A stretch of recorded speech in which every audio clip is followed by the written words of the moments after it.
Welcome to USA Global TV and Radio, where our mission is to provide education, entertainment, hope, and inspiration. USA Global TV and Radio connects you with experts and audiences all around the world every single day to help you succeed in business and to live a richer life. Visit us at usaglobaltv.com to learn about career and life-changing training and mentoring programs like the Listening Mentor. Subscribe to our newsletter to stay informed about our special programs and offers. Discover how you can become a guest on one of our shows or a host or producer of a USA Global TV and Radio show of your very own. That's USA Global TV and Radio, where the doctor is always in.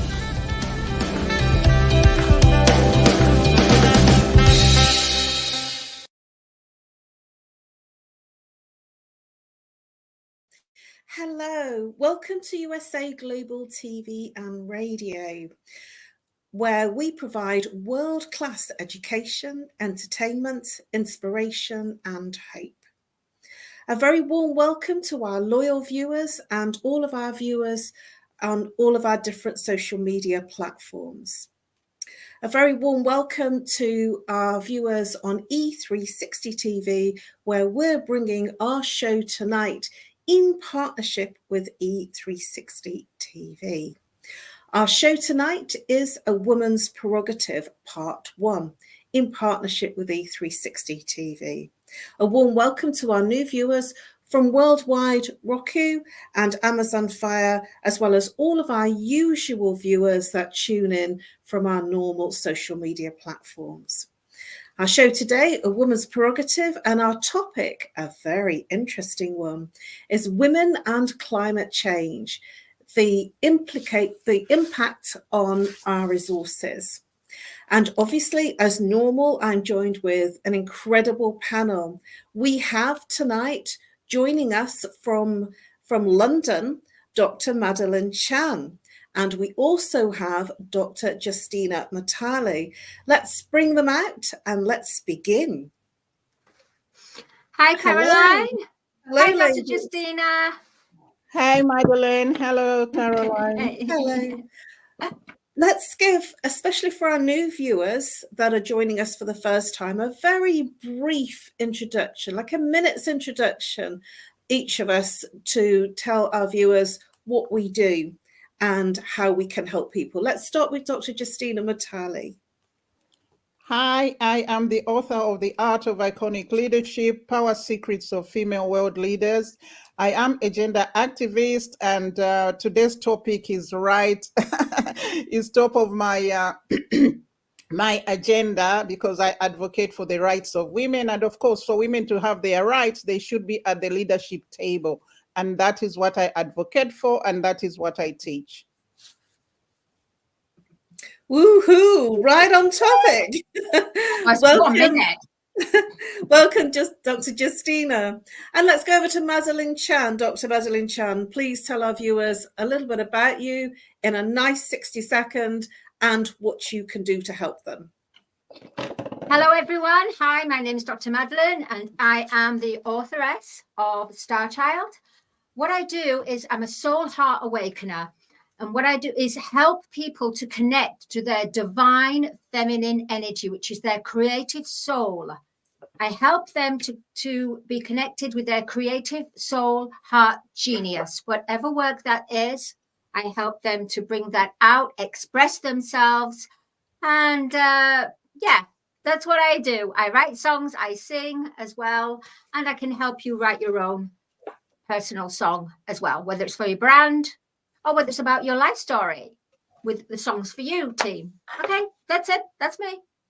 Thank you, Dr. Madalene Chan. And for myself, I'm known as the Harley Street Stress Expert. I help you literally bust your stress. How do I do that? We're all walking around with different types of stress, whether it's physical ache and pain, whether it's emotional sadness, loneliness, heartache, whether it's behavioral, whether we're complaining about that relationship or a member of family or a work colleague, but we're actually associating in a negative way towards that relationship. Or it could be that we're suffering with mind stress, which is depression, anxiety, and depression, stress, and anxiety. And I help you identify the root cause. That's the initial root cause of when that problem first started. I use root cause therapy and chakra psychology. I look forward to helping you bust your stress. And that's me. So let's get into this juicy topic. Now, when I was doing a little bit of research, so many things came up. We're not going to have time to cover it all. One of the things that I want to highlight is the fact that it's very fundamental to impact women, perhaps more than men. And as we get into this topic and discuss it, it'll start to get very obvious. Dr. Justina, when this topic was mentioned, what comes up for you? Because you said this is your favorite topic. What kind of things come up for you in the initial hearing the topic? What kind of things does it come up straight away that you want to burningly share with our viewers tonight? Okay, first of all, when I realized this was the topic, I said about time, and I was very happy that we'd discuss such a serious topic on this platform. Not that other topics that we discuss are not serious, but I think this one is more is what is on the top of the agenda for the international community, for the United Nations. It's top of the agenda for the United Nations Sustainable Development Goals. And of course, what comes to mind, like you said, where you were reading, it has been said that climate change is very sexist. So it is right that we discuss the impact of climate change on women. And as the statistics indicate, almost 80% of the people affected by climate change are women, and more so women from poor and developing countries, which is called normally as the global south. Because with the climate change, sometimes the women have to walk longer distances to go and draw water. And also sometimes then they even suffer sexual harassment because they have to walk long distances in bushes trying to find water. So it's a very hot topic as it is. London will be hosting a climate change global event. I think it's called London Climate or Climate London 2024, something like that. Fantastic. Thank you so much for your contribution there. So in hearing that, Dr. Chan, what comes up for you? What thoughts? Do you have anything that comes up for you in hearing what Dr. Justina MUTALE has just shared? Yes, Caroline. Dr. Justina, I find it amazing in the way that your work about the climate change, and it's understandable that the climate change is changing and it has an effect on our personal lives. And as you said, especially women who are in undeveloped countries, and they're the ones that are sent out to work, or water bearers, water carriers.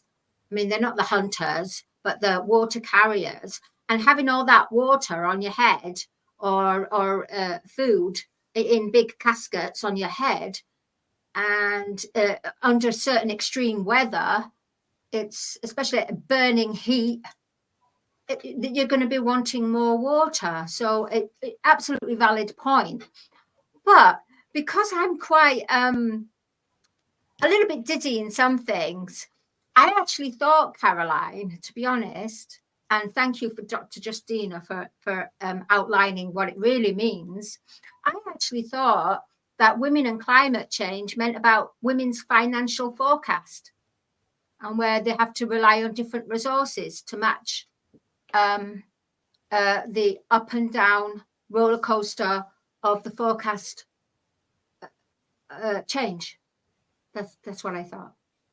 I'm being honest here. Yeah, you are right. You are right. I just didn't want to talk to say everything in one go. I wanted to give everybody a chance to speak. But of course, it does affect women financially and also economically because of the climate change. For example, from my country, Zambia, Some of the effects are that the waters are drying up in the rivers and dams, and we highly depend, I think 99.9% on hydroelectricity. So what that has caused now is that we don't have enough electricity, and we have to we do something called load shedding. What this means is that for certain hours of the day, you don't have electricity.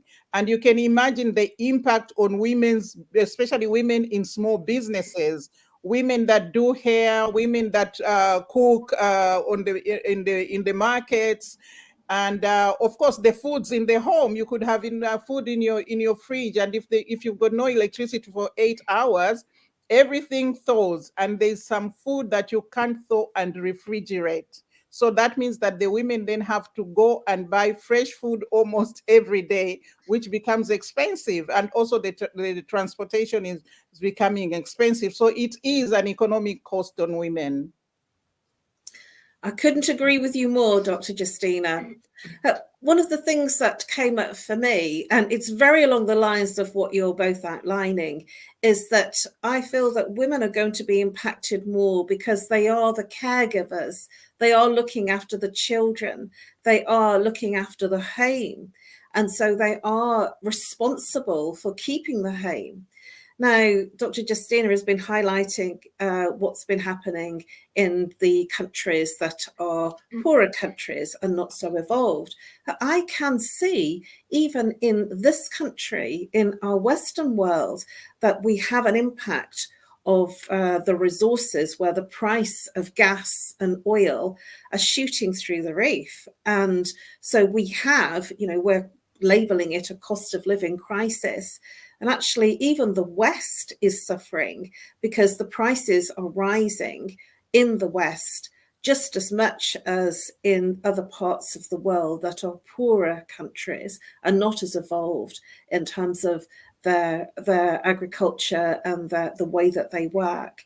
And what concerns me is that I can see that our Western world is moving much more into a poorer state of affairs in terms of we don't have as much money, we don't have as much resource, and we're actually importing and getting our resources, our natural resources, from other countries that are not as developed as our countries in the West. And we're depleting the world's resources, which will have a major impact, not just on the Western world, but also everywhere else globally. And so what that will do is it will increase prices for everything. And we are already seeing that in the West. I'm not quite sure what's happening in other parts of the world, but in the West, we're already seeing an increase in prices throughout the board in terms of our food, in terms of our fuel, and in terms of anything that we're using, clothes, our going out, our transportation. What are your thoughts about what I've mentioned just now, Dr. Chan? What comes up for you in terms of what I've mentioned in terms of the rising costs of everything? Yeah, well, with petrol costs, of course, Caroline, absolutely. And also with the food rising, getting higher.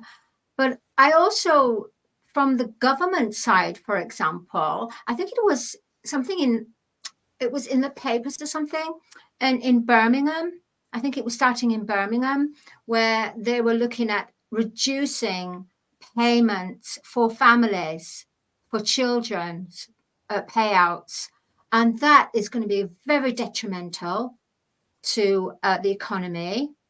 And if it's starting in Birmingham, it's going to spread, of course, because also they've used a lot of money up, and there's just not enough money coming into the country as it was before. So times are changing, and the forecast is pretty dim, pretty grim at the moment, I think. Dr. Justina, do you have any thoughts or comments on what Dr. Madalene Chan has just shared? Yeah, but first of all, about what you shared, yes, of course, we live in a globalized world, so we have a domino effect. So when one thing happened, when a butterfly flutters its wings, it's felt. If it flutters its wings in the Amazon, it is felt way back in Zululand, as they say, which would be South Africa. So that means it's felt all around the world.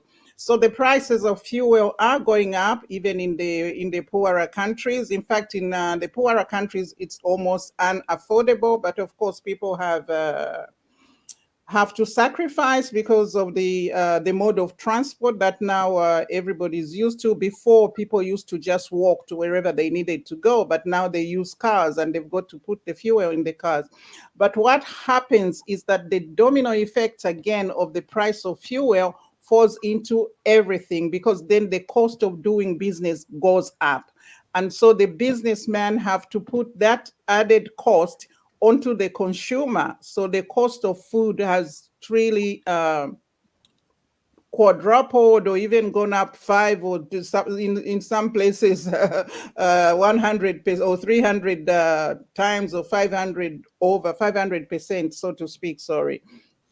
So that is what happens when the petrol goes up. And if the price of oils, to start with, when it goes up, then the price of fuel goes up, and everybody uses the same kind of fuel, so the prices go up everywhere, and also the price of food goes up. And for women, the cost of looking after the family then instantly goes up, and everything becomes expensive, starting from the food that the children are going to eat to their school uniforms, and of course the cost of books and pencils, and transportation to take them to school. So all of that has an impact on on the livelihoods of people, but also it becomes a strain on the women, as women are the ones that have to look after the families, and women are the ones that have to do the budgeting for the homes in most cases. The woman has to decide, depending on how much income comes into the home, what they can spend on what. So they get the constraint in how to work out, or stressed actually, how to work out what is important. If a child needs shoes to school and then there's no food at home, should we just make the child eat and not go to school, because the school will not allow the child to get into school without shoes? So there are all these problems that women have to navigate. Well, certainly everything that you said is very much not just in the poorer countries, it's here, it's in our Western countries. This is a global situation, it's a global issue. There is no difference, I feel now, between the poorer countries and the Western world. In fact, I think that the Western world is becoming third world in terms of the way that it's progressing, and perhaps it's moving backwards, not forwards. But one of the things that has been in the political world is a comment that they're making, a cliche: heat, not eat. You're either eating or heating. And certainly in our countries in the UK, we're much colder, and I'm seeing that we're having much cooler summers. And we haven't really got into the summer yet. We've had a few warm days, hot days, the sun's come out. And so then what's happening in the home, especially during school holidays, and especially in the colder climate countries, is that when the children are home, there is less to do, because the climate is colder here. And that's what I've found. I know that they're saying that it's supposed to be warmer, but I'm actually seeing that we're definitely colder, and I'm waiting for the summer to arrive. And that's impacting having to keep the children at home because they can't go out in the poorer weather. And then they have to heat their homes in a much bigger way to keep the children okay. And so it is a case of eating or heating. What are your thoughts on that, Dr. Chan? I think you're absolutely on cue there, because the fact that we have to, like, for example, it's in summer and I've got the heating on here. in the studio because it's cold. It was warm outside, but inside the house at the top of the stairs where I am, it was cold. So therefore I had to put the heating on to warm the room up. Now, the thing is, because we're going into extreme temperatures from the heating and then going outside, and then suddenly it's a really hot day, blistering, and then it's colder in the house, you're more, you're going to get colds and flu and germs. Therefore, the cost of economy bills, but not only that, going to the doctors and getting prescription tablets like antibiotics, all costs money, and it wouldn't be necessary usually before in the summer, because we would just have a nice predictable summer. This summer is unpredictable, like you said, Caroline. 1 minute really raining, next minute blistering sunshine, next minute lightning, next minute it's like 4 seasons in one day. All we need now is snow. My dad used to say that. My dad used to say, in the world, they have 4 seasons per year. Yeah. In this country, we have 4 seasons per day. I'd like to pick up on what you've just mentioned, Dr. Chan, and further look at that in terms of the impact, certainly in our Western world, with the weather and how it impacts agriculture and our livestock. What's the impact of what's happening on our farmers, and as the cost of materials going up, and what's the impact then as it gets to the customer? Have you got any thoughts on that, Dr. Justina? First of all, I go back to the having the children at home when it's cold and they can't go outside. There are a cost on both the heating and the eating, because children eat almost every 2 hours.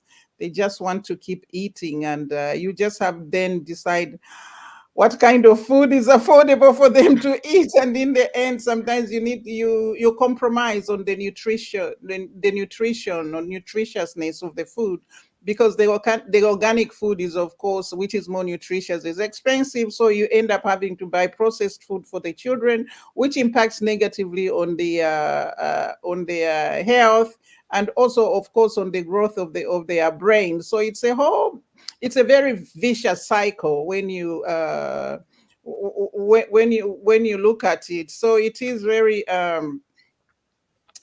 a very, very difficult thing.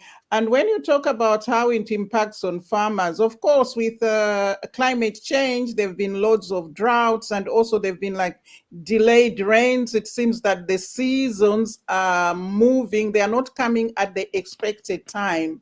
So you find that sometimes the farmers would plant at the time that they've always been planting, thinking that, okay, now it's the planting season. And then they see that the rain doesn't come in time, or it rains just a little bit. And then, like you said, in the morning it's raining, in the afternoon it's sunshine, in the evening it might even snow. So all that affects the crops negatively. And in some tropical countries, like my country, Zambia, and most of the countries in Southern Africa, we have a lot of drought. So what that means is that even if the farmers have planted the crops will not grow to be ripe enough to be eaten, because the crops will be dwarfed, and some of them will grow just a little bit, and then they'll be dried off from the hot sunshine due to the lack of water and lack of rain. And also there are some seasonal crops but when farmers plant them thinking, oh, this is the season, for example, to plant pumpkins, and then you find that the weather is not matching the season, and then so the pumpkins will not grow. So it is, we are in for something else. I don't even know what to say how we are going to deal with this. Yeah, because if we don't have enough food, then the world in danger of starvation or famine. And there's also another thing that has come up due to the climate change. Apparently, there's a new, I've forgotten what word they use for turbulence, that there's a new kind of turbulence due to the when you fly, due to the to climate change. And this happened, I think it has happened a few times, and the people in aviation have noticed that, but it's not the usual turbulence that we always have been used to. I just can't remember how they explained it, but those are some of the effects, because even the atmosphere or the air, some things that are unusual are happening and affecting the aviation industry as well. Yeah. It sounds a bit depressing, doesn't it? It's Yes. sort of, sounds like a very tough subject. And I can really hear how much the women are being affected by this, because they're the ones that are actually looking after the children, the home, and also, especially in our current times, having to work as well to bring the money in to cover all the extra building costs that are coming in just to live. And so this is causing an issue in terms of a spread of the distribution of workforce. And also we do have the effect of more robots and more mechanical processes, technology, taking away jobs. And some of the jobs that women would have done are not now there. And so that also impacts, because now the cost of living has gone up, even in our more evolved economies, which, as I said, and it feels terrible to say, we are becoming almost like a third world country. That, I remember in the 70s that we had no power, and we'd go into blackouts where we'd have dinner by candlelight. And so I remember those times as being a bit romantic, but actually the reason for that is because they were conscious about the fuel that we were using.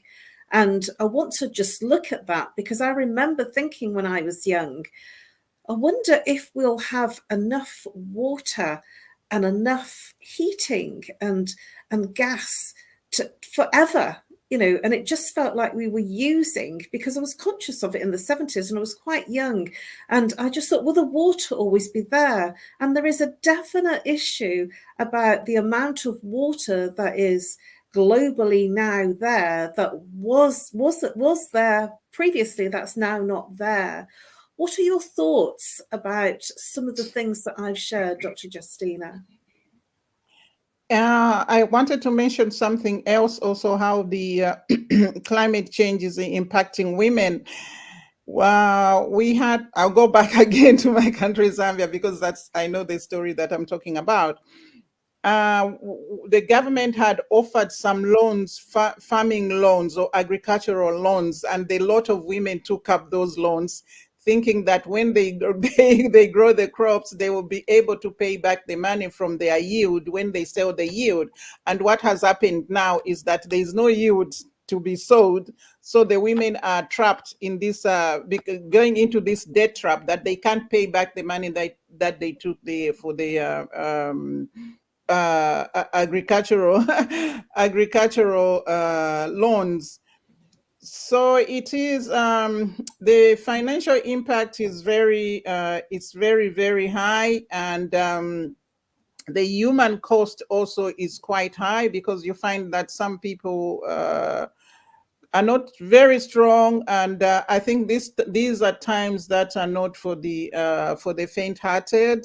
Some people end up taking their own lives. Sometimes it's the husband who take their own life, and then the wife, of course, it impacts negatively on the wife. And if it's the wife herself that took the loan, then the children are left with no mother or no parent, which is really, really terrible. This is a very serious topic. This is something that really has an impact on each individual person, because I have actually heard about these loans, and farmers are getting these loans as well, because if their crop doesn't come in, they don't get paid. They can't live, essentially.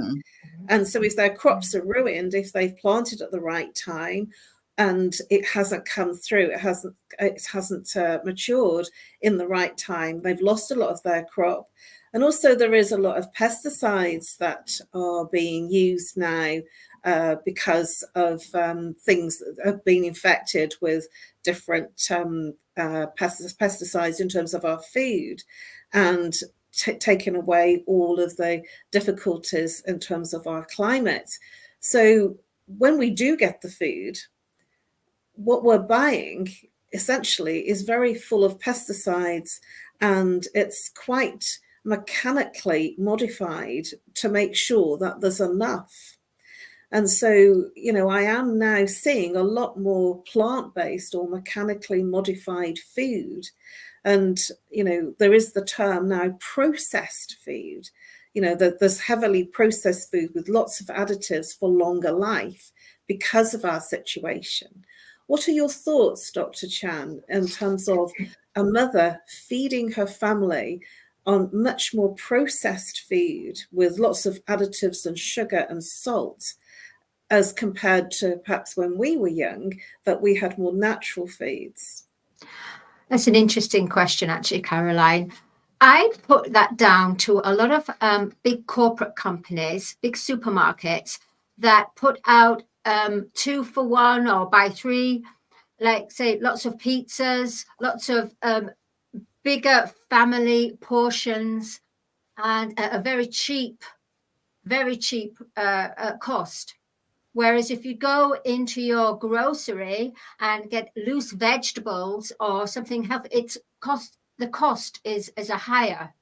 Therefore, because the economy is getting more difficult to maintain the house and all the bills and the economy of what's going on, people are optioning for cheap, cheerful, unhealthy, big, larger portions for the same price of money that they would. And the organic food, which is more nutritional, not processed, is at a higher cost. So it's almost the organic food that's not so full of pesticides that needs to be reduced, because a long time ago, organic food and fresh vegetables were considered quite a luxury, organic. And now it's been reduced, but not to the point where a normal functional household can afford it. And because they get like this coupons, supermarkets are giving out coupons now where you get buy one, get one free. And it's all processed food because it's all extra food that's processed because the shelf life is longer. They in their warehouses, they have tons of it. Therefore, they can sell it at a real cheaper price. Yeah, there you go. Sorry. So that's a really interesting point. What's the cost to our health if we're eating more processed foods? And that is what's happening, because in order to make sure that we don't starve, there will be a mass filling up of cupboards, won't there? And you can't fill up the cupboards and the pantries with fresh food, because the cost will be even more astronomical. So there will be, I feel, a leaning to go towards more processed foods with longer shelf lives. But this is going to have a cost to our health, and it's going to impact our other health issues in terms of obesity, especially in children and our adults. And then that will lean on the health authorities in terms of different sicknesses, especially diabetes type 2. What are your thoughts on what Dr. Chan has shared, Dr. Justina, and what I've just made comments about in terms of going into more processed foods and the effect on our health? Yeah, there's been an I don't know whether it's a hype or an encouragement to eat what is called vegan food. And most of the vegan food, you have a label that says this is plant-based food. But somebody did make a joke to say, yeah, it is plant-based food because it's made in a factory plant. So that means that it is actually just processed food, and it's also synthetic food. So it's not real food as such, because they do make something that, oh, this tastes just like sausages, or this tastes just like chicken, or tastes just like meat or steak or hamburger or burger or something like that. But it is plant-based. This is like synthetic food, and which is of course dangerous to the body over time. And the organic foods, I'm very surprised, because Dr. Chan said that the organic food is becoming cheaper. I don't think so, because the companies that they'll sell this food, some of them can choose to label the food as organic when they know it is not organic, because the real organic food is very expensive, and in most cases it's almost unreachable. And some of the food, whether they even say organic or not organic, for example, I remember when we were young, when the milk went sour, it turned out into a yogurt at home, and you could just eat that. But now you can't, because it smells, and it also has a bitter taste that you can't even try to drink it. But when we were young, we used to love to drink what we called sour milk, and if you kept it over time, it turned into a yogurt just at home, as it is in its container. But I get surprised when I see the milk. First of all, the bottom bit is like water, and then in the middle there's something thick that is even becoming black, and you've only had this milk and this milk has been in the fridge for about 3 or 4 days. And then I think, what is it doing to the body?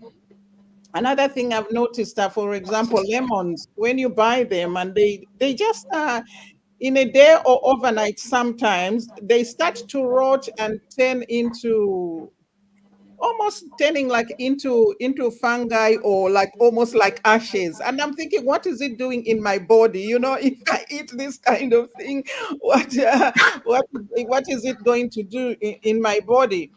And also, another thing that is causing part of the contribution to the climate change is all these genetically modified foods.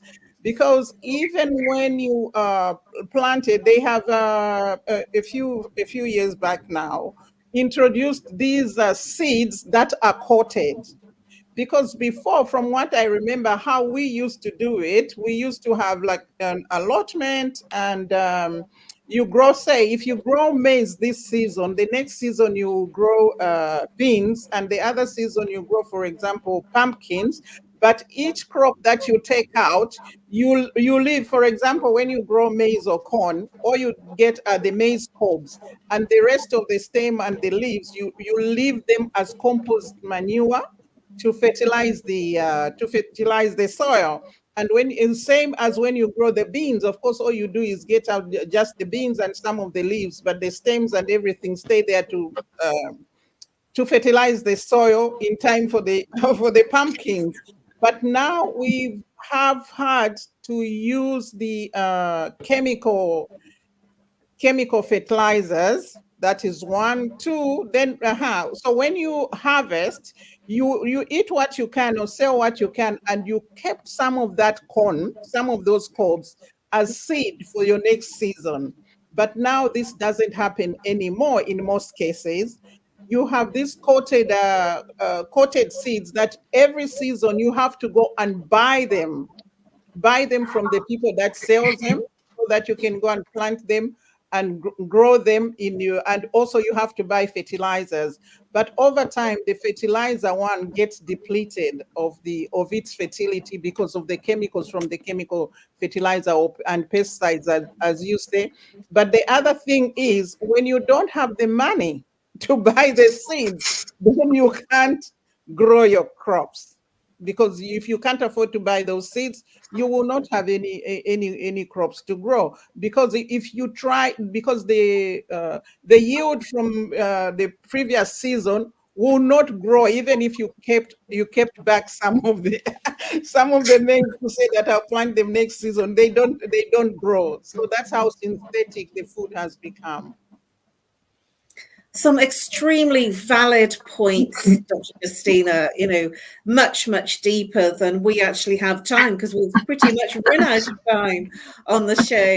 And, I feel that there could be a part 2 here, because it's so deep in terms of what can we do as women to look after our resources, to be much more mindful of our resources, and to use less, and to be much more considered in terms of how we use our planet's resources, especially water and fuel, in the colder countries, as we're in the cold. I haven't put my heating on and I'm using a blanket and walking around in woolly socks. But, it's about making some sacrifices to make sure that we are more efficient with the resources that we have. Now, what I want to do is, because we really are at the end of our show, I can't believe it's gone so quickly. So let's just do a quick fire round of how we can, anybody that's watching, how they can reach you and what's the best way to contact you. So let's start with Dr. Madalene Chan. How can people reach you and what's the best way to contact you? Thank you, Caroline. Anyone can reach me on Dr. Madalene Chan on LinkedIn. They can go on my website, madalenechan.com, and I'll be there to answer any questions about connecting to your creative genius and your soul heart awakening. So please do contact me.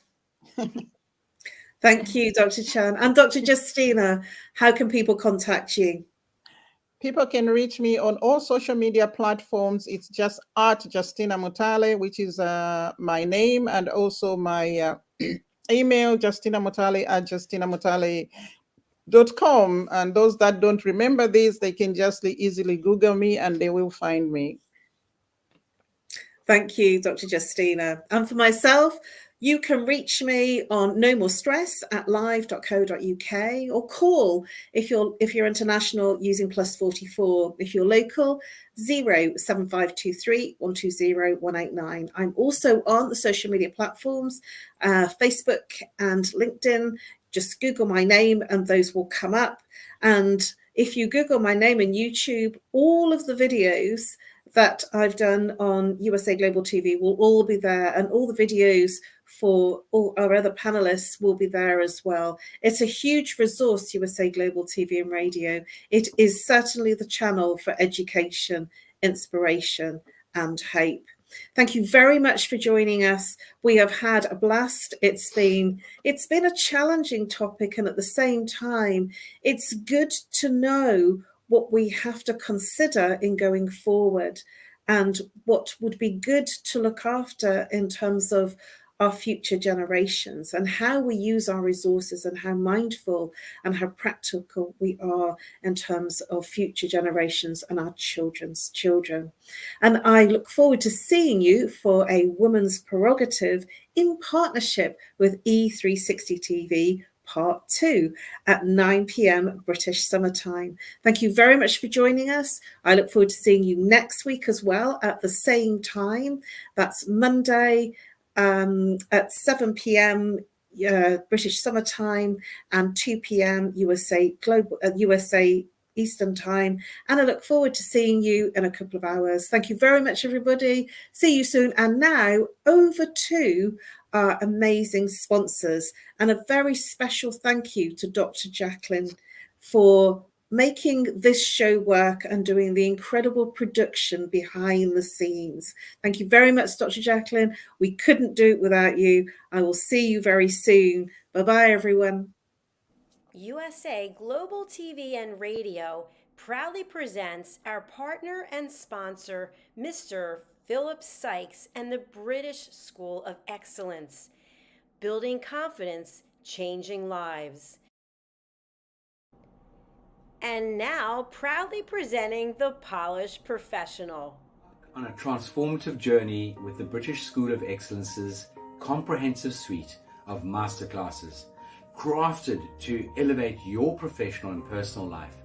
8 outstanding modules will elevate you to the next level.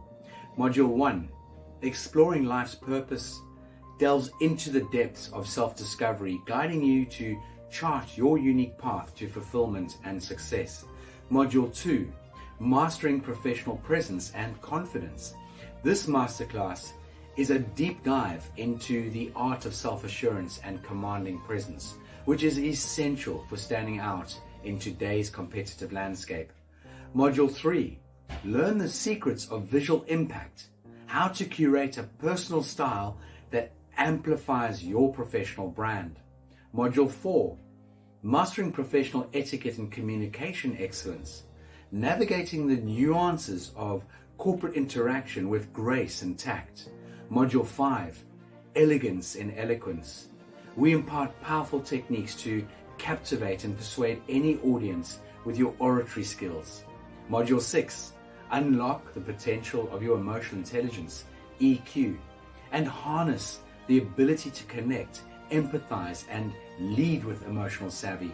Module 7, Mastering DISC, building a gateway to understanding behavioral styles, fostering better personal and professional relationships. Module 8, Mastery in Dining Etiquette, building your confidence to perfect the subtleties of dining with finesse, enhancing your social savviness at any table. Step into the Polished Professional program where poise, elegance, and excellence aren't just taught, they're instilled for life.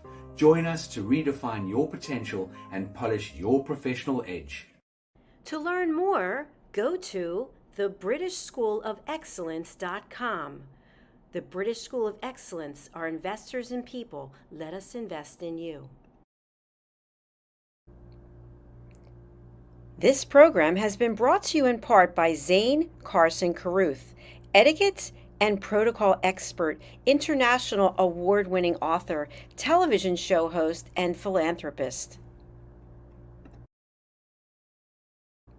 Thank you to Zane, our official diamond sponsor for USA Global TV and Radio in partnership with E360 TV. Zane is the author of The World's First Tooth Fairy Ever, as well as many other children's books. She's also the television host of Elegance, Polished Demeanor, and Posh Living, seen on USA Global TV and Radio.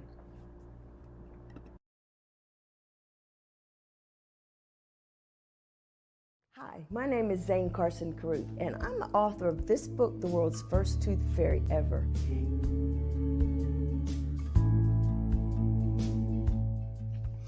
Reading is magic. Studies have shown that reading to your children lays the foundation for greater success in life. Reading helps develop language and vocabulary skills. It helps improve memory, and it encourages curiosity and inspires creativity. The benefits are immeasurable, and as a parent, you'll benefit too. In only 10 or 15 minutes a day, you'll be creating more memories and a bonding experience that will last for years to come. So take time to read to your children. Read them books about things that engage and interest them. Tales of fairies and magic fascinate children, and as everyone knows, the Tooth Fairy is at the top of the list. If your child loves magic, wands, adventure, and what child doesn't, you'll love reading them books from the trademarked series The World's First Tooth Fairy Ever. Follow along as Abella, the world's first tooth fairy, accidentally starts the tooth fairy tradition. Learn the tricks of being a professional tooth fairy in the book Abella Starts a Tooth Fairy School. Your child's imagination will soar as you read the adventures of Abella and her magic wand.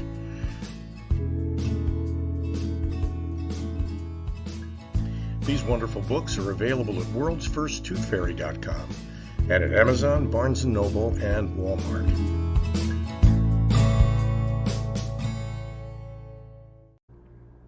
To learn more about Zane, contact her through her website, zanecarruth.com, ZANECARRUTH.com. Order Zane's books and merchandise.